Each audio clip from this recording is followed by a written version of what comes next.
What's up, Make Pop Music? It's Austin here from Make Pop Music and Austin Hall Audio, and today I'm going to show you how to make vocals pop in a track and take it from this It's already a quarter to midnight. I wanna feel like this forever. You and I stay with me tonight. to this. It's already a quarter to midnight. I wanna feel like this forever. You and I stay with me tonight. 'Cause I just wanna be with.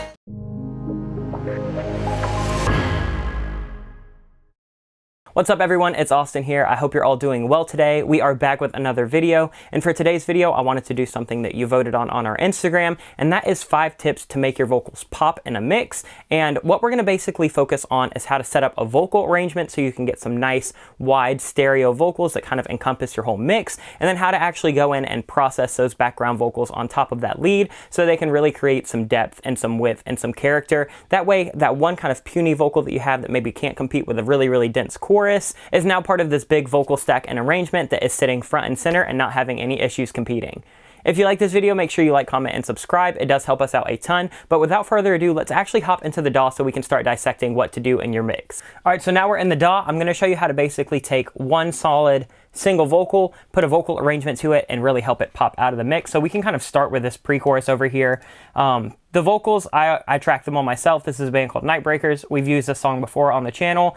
So here is the lead vocal. I'm not going to go too much over the actual lead vocal mix because we have videos that already do that, but I will give just a quick rundown. So we have auto-tune, just doing a little bit of work. We used the Slate ML1, so we do have the 251 mic right here. We have the FGN, which is like a 1073, and then we have the 116, which is like an 1176. Nothing super crazy, just some de-essing going on just to make sure it doesn't get insane before we hit it with the 2A. Then we've got the 2A. I did this mix before the Slate 2A came out, but I've actually started to substitute this for that. And then we've just got some EQ to kind of take out some of the low mid, some of the low end to make it really pop. Another de-esser, and then just some multi-band compression. The main thing that's on this vocal that's a little bit different is Decapitator, just because Zach has such a clean vocal and their arrangements tend to be so dense. I like to add a little bit of saturation, and then we have some fresh air just to help it sit on top of the mix. So here's what that actually sounds like all together. I'm falling, don't act like I'm see-through. This feels like the first time.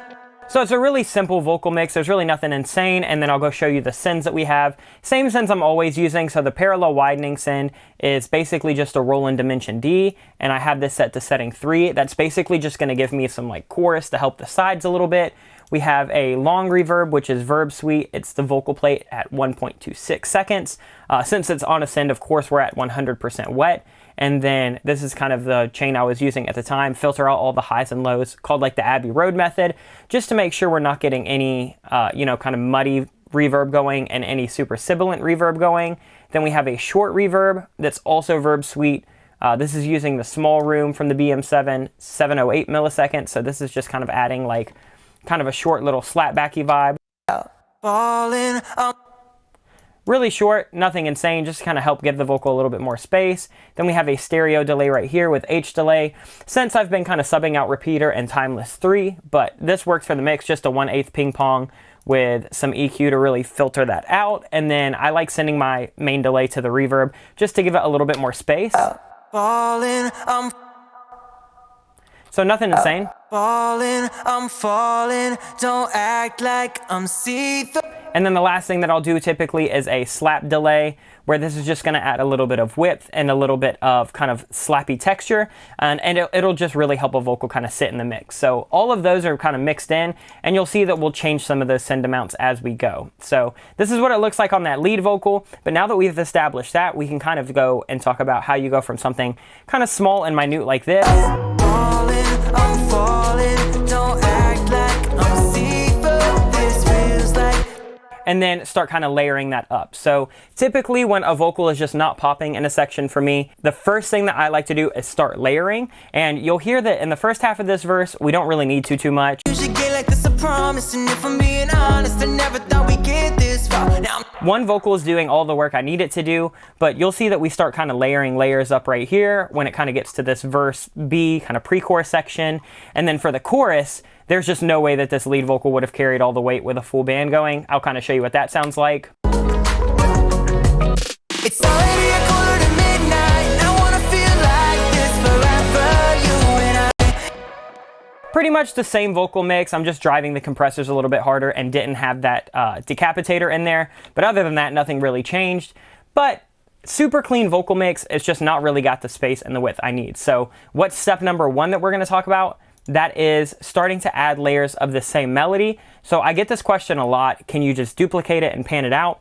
You can't. It's just going to cause really bad phase issues. So what I'll do is I'll have the vocalist perform this 3 separate times. So we've got the lead take right here. Falling, I'm falling, don't act like. And with nothing on it, sounds a little bit like this. Falling, I'm falling, don't. And then what I'll do is for this, I had Zach sing that exact same thing one more time. Falling, I'm falling, don't act like I'm see-through. And then I had him sing it for a 3rd time.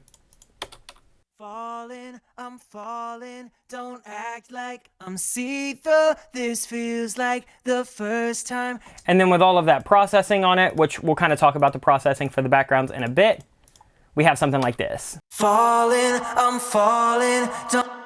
So adding those extra layers of that lead can really help widen that up. And we'll play with panning in just a bit to show you kind of different elements that you can get in different styles. But for this did everything I need. I'll just show you even before we add any harmonies and go to any other steps. We go to this. Me out. Falling, I'm falling, don't act like I'm see-through. This feels like the first time. Just. And then in the chorus, we have this now. It's already a quarter to midnight. I wanna feel like this forever, you and I. Stay with me tonight, 'cause I just wanna be with you. It's already a quarter to midnight. I wanna feel like. So just having the vocalist sing that 2 more times to pan it out, however you want to pan it, will help immediately add width, add depth, and add a little bit of volume where you're not driving that main vocal so high that you start having issues when it comes to like hitting a master compressor or anything crazy like that. So that's step 1, layer up that lead melody with more takes. Let's go to step 2, where this is going to be starting to add more dimension and more depth. I like to add harmonies next, so once I have that main vocal and I have those main vocal stacks, what I'll do is I'll start playing around with harmonies. And for this, Zach kind of came up with this right off the bat. We have 2 different harmonies. So harmony 1 sounds a little bit something like this. Falling, I'm falling, don't act like I'm see-through. This feels like. And adding that harmony just adds a nice little bit of dimension to that lead. Falling, I'm falling, don't act like I'm see-through. This feels like the first. And then we kind of have a similar thing happening in this chorus where we have these going. It's already a quarter to midnight, and I wanna feel like this forever, you and I. Stay with me tonight, 'cause I just wanna be with you. And in the mix, you can really start to hear some of these harmonies adding that kind of big vocal pad texture. Falling, I'm falling, don't act like I'm see-through. This feels like the first time, just let me adore you. These inches. So typically I'll add at least 1 harmony when I start to layer up the vocals. If I'm adding a left and a right version of the lead, sometimes a harmony will follow. You can kind of play around with if you want this to only be on certain words or phrases. Do you want this to be for the entire kind of duration of that section? For this, we opted to kind of do it for the entire time, but I've done songs in the past where we'll kind of keep this similar arrangement. So lead vocal left, lead vocal right, harmony left, harmony right, but we'll only do it on certain phrases and then just have the 1 vocal going all the way through. And that just adds a little bit of urgency and kind of character to those specific words or phrases. But for this, we needed that kind of big wide vocal pad. So after we had that first harmony, we went ahead and did a second one. Falling, I'm falling, don't act like I'm see-through. This feels like the first time, just let me adore you. These inches like miles, like oceans.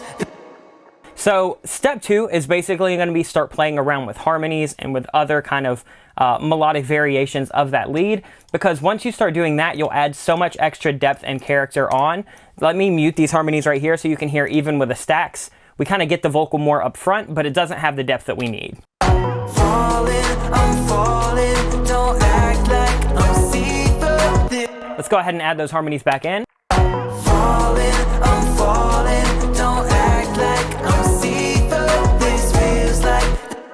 Now it's starting to feel a lot more full and a lot more finished. So step 2, add all of the harmonies you may need. Typically, I'll add at least one set of harmonies. Sometimes I'll add a second set of harmonies, and almost always the harmonies are getting double tracked so I can pan those, just like those lead vocal layers. Let's go to step 3, and this is really how to start getting these to all kind of fit together and sit together. So now we've talked about coming up with a vocal arrangement to help, but let's start talking about how to actually, start getting these vocals to sit really well in a mix, because it's not uncommon for people to start layering vocals like this and it just turn into a mess. So my first kind of mixing step, this is going to be step 3 overall, is tune and time align all of your extra vocal layers to that lead vocal. A little bit of time and a little bit of effort will go a really, really, really long way. Just to kind of help everything sound tight and all put together. So, let me just show you what this all sounds like if I kind of mess with the timing just a little bit. So I'm going to kind of screw up this timing and just, be a little bit over dramatic, but just so you can kind of hear it. And then I'll undo all this. It just doesn't really sound the same. I'm falling, don't act like I'm see-through this. In the mix, you'll start to hear how messy that sounds. I'm falling, don't act like I'm see-through. So let me undo all of those, that way we don't confuse ourselves in the entire mix. There are a couple options for actually time aligning your vocals. You can either do it manually, where you physically zoom in and kind of look at every waveform one by one and kind of see, okay, everything's generally lining up. In Cubase, it's a lot easier than that. All you have to do is click on this. You can hit this little button right up here. This will bring up your audio alignment, and you can add your reference, and then you can click on whatever you want to align to that reference. Go ahead and add it. If you have any tuning on it, it'll make you bounce it, and then you can just hit audio align, and it'll align it right up. I actually didn't have to align any of these just because Zach is such a good vocalist. He sings really, really on time every time. So most of these were left pretty raw in terms of timing. However, there are some vocals that I have to go in there and finesse them quite a bit to get them kind of sitting all together. But time aligning them is going to make them kind of sit together as one big cohesive pad, almost like you'd hear a vocoder, rather than it kind of having this like gang style vocal where there's just something happening everywhere at different times and it feels a little bit disconnected and discombobulated. So once we have all of that together, we get a super, super tight vocal like this. I'm falling, don't act like I'm see-through this. And it really has that like nice, big, tight, punchy vocal. Let me go in here. Okay, there's no tuning on this. If I'll just turn auto tune off of these, I think we did do some manual tuning and then printed all of them, but I like to tune my harmonies and my background layers a bit harder than that lead, just because I don't really need any pitch variation. So here we kind of have it. I'm falling, don't act like I'm see-through, this feels like the...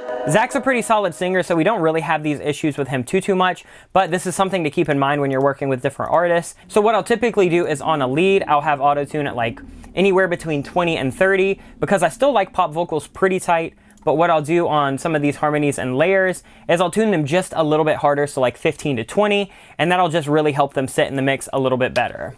I'm falling, don't act like I'm see-through, this feels like...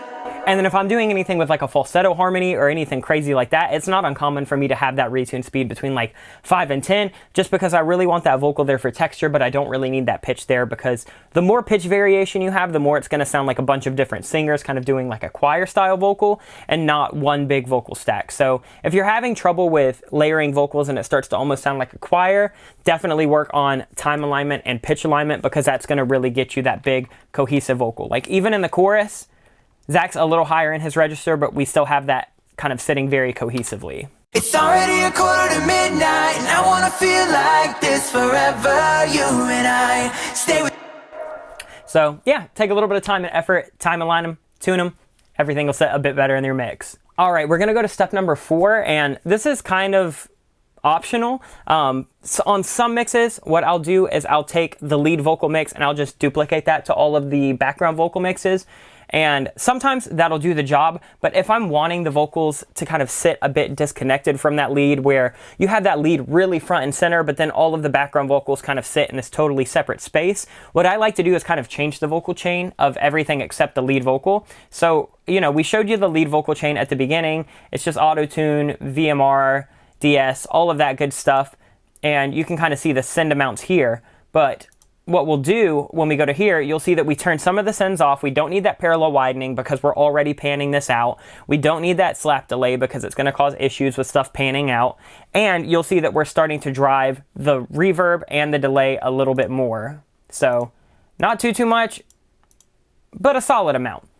And you'll start to see that on here, I've picked different mics. So we have the FG800 for all of his background vocals. That's going to give me a more scooped and bright vocal. So for this specifically, I wanted the backgrounds to be a little bit brighter and a little bit thinner because I don't really like vocal mud kind of being on the sides. And typically when you pan things, it'll start to emphasize that like kind of 200 to 600 region where it can just get a little bit tubby. So I use something like the FG800 to give me that nice sparkle and shine. This FGN is actually the same, but then I use that FG116 to kind of drive the mid-range and give me just a little bit more saturation over the modern. And then I just did some different EQ cuts here. So like this EQ wasn't really on the original. I'm just getting rid of all of that low and scooping out some more of that kind of 300 because I want that vocal to feel on its own a little bright and thin. Falling, I'm falling, don't act like I'm see-through. But when you mix it with that big vocal that's kind of the main lead, Falling, I'm falling, don't act like I'm see-through. it's able to just kind of sit on top of it rather than sit right in with it. So if you just duplicate that vocal track, what's going to happen is it might feel a bit cluttered and it might feel a bit kind of just, I guess, like bloated in the mids, especially because you're going to want that main lead vocal to be a little bit fuller and a little bit more punchy. And then these, you know, side vocals, harmonies, things like that, I typically don't need as much in the low mids. I typically want them a little bit brighter, and I'll almost always compress them harder because they don't really need that much life and movement. I'm kind of relying on the actual vocal arrangement to do that and the performance in the lead vocals. So, you know, just go through and make every little layer its own vocal chain. You'll see even on here on these harmonies, we have a little bit something different going on. Since these are not panned 100, I did keep some of those stereo widening effects on, and then I actually have a chorus on this lead to really give it that kind of shine. And then I have Fresh Air to give it a lot of brightness, and then a FabFilter Pro R to give this its own reverb space because I wanted these harmonies to be a little bit kind of more angelic and wet. Falling, I'm falling, don't act like I'm see-through. And that is a massively different vocal chain than this lead right here. Falling, I'm falling, don't act. So don't be afraid to kind of let every element have its own vibe and its own texture and its own space, because doing that will start to kind of give you a vocal mix that feels more cohesive as a whole, but every element kind of has their own space where it doesn't just feel like the same thing is happening all across the stereo spectrum. It just gets a bit boring and a bit stale. So altogether, everything ends up sounding like this. Falling, I'm falling, don't act like I'm see-through this. That's pretty much all I want to say about actually changing the vocal chains. All right, now we're gonna get on to the last step. This is step number 5, and I believe this is what is most important when setting up your vocals to sound really wide, really huge, and get that vocal arrangement really popping in a mix, and that is playing with your panning and playing with your levels. So we've kind of talked about setting up the vocal chain, we've talked about setting up the vocal arrangement to fit perfect, we have everything fitting nice and tight with a tuning and time alignment, but none of that means anything if your panning is off and if your vocal balance is off. So let's kind of take a listen to where this lead is sitting. It's right up the middle. Falling, I'm falling, don't act like I'm see-through this. And you can kind of see where it's sitting right around here, like -8, -6. Not super loud, but it's doing everything that we need. When I come in with these kind of extra vocals over here, what I'll do is I'll have them just a bit quieter, because depending on what your pan law and your DAW is, when you pan things out, they're going to just change in volume a little bit, and once you double them up, that's going to increase the volume. So I believe the kind of rule of thumb is if you duplicate a track, it's going to increase it by like 6 dB. So if we've got both of these, it's quite a big increase, so we're going to drive these down a little bit. Falling, I'm falling, don't act like I'm see-through, this feels like So you see we're at like 11.6, whereas this one we are... Falling, I'm falling, don't act like I'm see-through this. You know, right around like -5, -6 consistently. So typically that kind of brings me to what my rule of thumb is, especially if I want those side vocals to sit nicely in the mix and really make that lead shine but still be front and center, is I'll kind of have the side vocals anywhere from like 5 to 8 dB quieter. That way that lead is still front and center, but everything else is definitely audible and heard. If I had these the same volume, it could be cool. Some people like that effect. Like you'll hear it a lot in like really big kind of radio dance pop mixes. But like, let's just, I don't know, let's just put this at like right here. And let's just see how that kind of messes with the balance in the stereo arrangement. Falling, I'm falling, don't act like I'm see-through. This feels like the first time. Now it feels way too wide. It just feels like there's way too much happening on the side, and that lead vocal is starting to like lose its urgency. So I'm gonna take these back down just a little bit. I like them right here, coming in about 6 dB less, and that kind of still gives me a cohesive stereo image. Falling, I'm falling, don't act like I'm see-through. And typically when I'm duplicating a kind of lead melody, there's a couple different panning spaces that I'll look at. I almost always go 100% left and right just to add that width. Sometimes in a verse, though, like in this, I could have gone with something a little bit more narrow to make the chorus feel a little wider. I could have gone at like 80 left and 80 right, but since we have so many other little harmonies, we kind of pan these all out differently. So now that we've talked about how to actually process those lead layers, we can talk about kind of how to level out these harmonies. And typically I'll have harmonies coming in about 4 or 5 dB lower than the kind of duplicate vocals. So these are sitting pretty quiet. I'm falling, don't act like I'm see-through. This feels like the first time, just let me.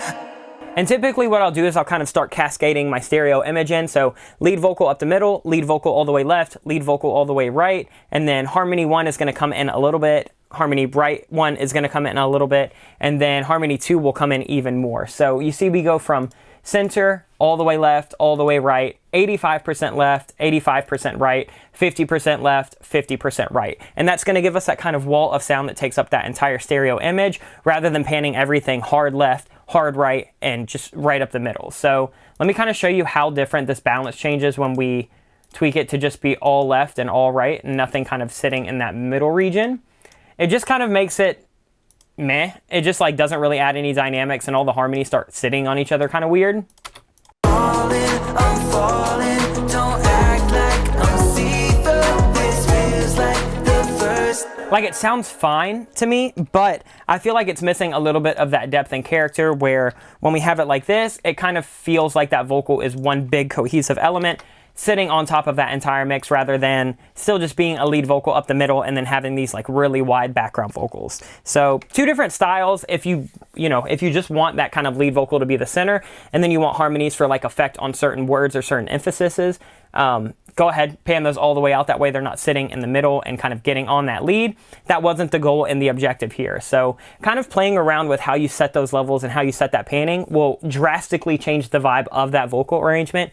My typical starting point and rule of thumb is lead up the middle, lead left, lead right, harmony 1, panned in slightly, harmony 2, panned in even more, but sometimes a mix calls for something different and you can kind of tweak it from there. But just something to play around with if you're used to either leaving everything right up the middle or all the way panned to the sides. And just remember that however you set those levels will definitely start to kind of affect how the listener perceives the stereo width, especially since most listening devices now are stereo, even phones. I feel like you're going to want to kind of take up more of that stereo space rather than just having the mid and the sides. So that's pretty much all I'll do when I'm leveling out vocals. I did the same thing for this verse as I did for this chorus, just slightly different effects. You can see right here that we go a little bit wider with one of those, so that's 60% out, and these are 85% out. And typically for a chorus, I'll just have those left and right kind of stacks of that main melody a little bit louder, because I don't mind the vocal being a little bit more wide and just crazy. In a verse, I feel like it kind of gets a little disorienting, but that pretty much does it for everything that I'll do to kind of make vocals pop in a mix, especially when I have an entire vocal arrangement. So if you have any questions, let me know in the comments down below, but that's pretty much all I have for you for this one. All right, and that's gonna do it. Those are the 5 tips and the 5 steps that I like to use when I'm having trouble getting one solo vocal to sit in a mix. It normally just comes down to layering up things, doing some harmonies, kind of getting that vocal arrangement fitting really, really well. And then it's just all about playing with your panning, your leveling, and adding some extra sauce with changing vocal chains on some of those background vocals, just to give it their own space and their own dimensions. So hopefully this video helped. If you want to see more of our content, you can head over to makepopmusic.com, where you can check out all of our free and paid content. We have courses, sample packs, preset packs, blog posts, all kinds of stuff over there for you to go check out. So definitely come visit us. But that's going to do it for this video. We will see you all next week. Much love, everyone. Peace.